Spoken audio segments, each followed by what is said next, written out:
কই দেখি, দেখাও কোথায় ফুলেছে। বাবা অনেকটা ফুলে গেছে তো বাবা, তাই তো শক্ত হয়ে রয়েছে। এটা কিসে লেগেছে?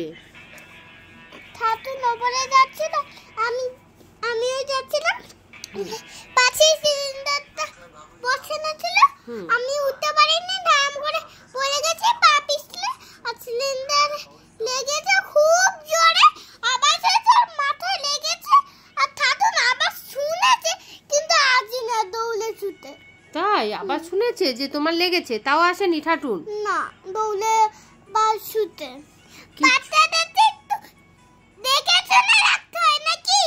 হ্যাঁ সেটাই তো, বাচ্চাটাকে নিয়ে গেল, আমার বাচ্চাটাকে একটু দেখে শুনে রাখলো না, এরকম টাক লেগে আমার সোনাটা লেগে গেল।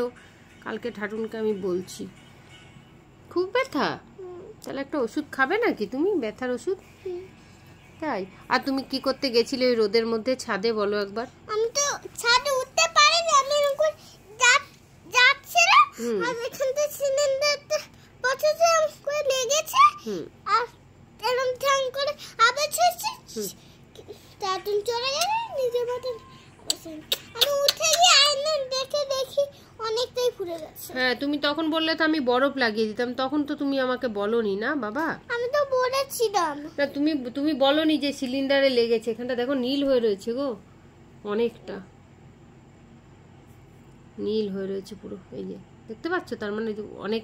কখন লেগেছে? সেই দুপুরবেলায় না? হ্যাঁ, তখন আমরা পুজো দিতে যাচ্ছিলাম। এখন কি বরফ দিবি একটু? তুই উপরে কি ঠাকুর ঘর আমাদের?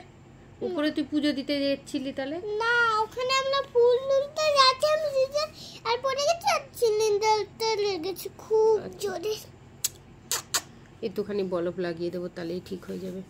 আর তুমি উপরে ওইভাবে যাবে না, ওইভাবে যদি যাও না তুমি, উপরে তো অনেক ভূত থাকে, এরা থাকে, যাতে বাচ্চারা ওরকম না যায়, তার জন্য জানো তো ওরা ওরকম করে, ফেলে দেয় বাচ্চাদেরকে, জানো তো, যাতে বাচ্চারা আর উপরে ভয়ে না যায়। তুমি আর কিন্তু কালকে থেকে একা একা যাবে না, হ্যাঁ শোনা?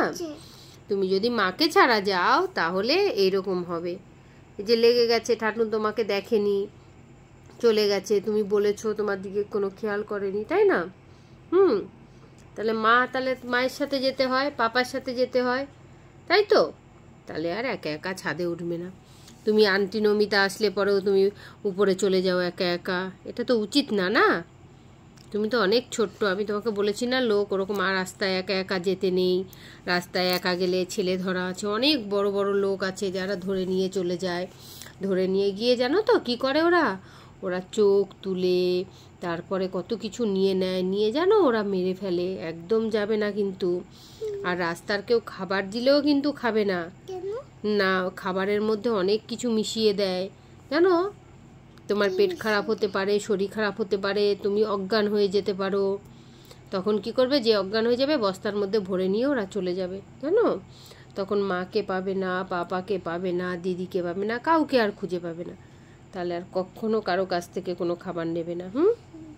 স্কুলে গিয়ে স্কুলের মধ্যেই থাকবে, রাস্তায় বেরোবে না, ঠিক আছে? আমি তো ম্যামকে না আবার কোনো জিনিস স্কুলকে লুকিয়ে লুকিয়ে বেরোই না রাস্তায়। হ্যাঁ, কখনো দেখেছো স্কুলের পাশে কত বড় বড় বিল্ডিং, ওই বিল্ডিং এর মধ্যে যদি নিয়ে লুকিয়ে রাখে, তুমি তার খুঁজেই পাবে না, তাই না?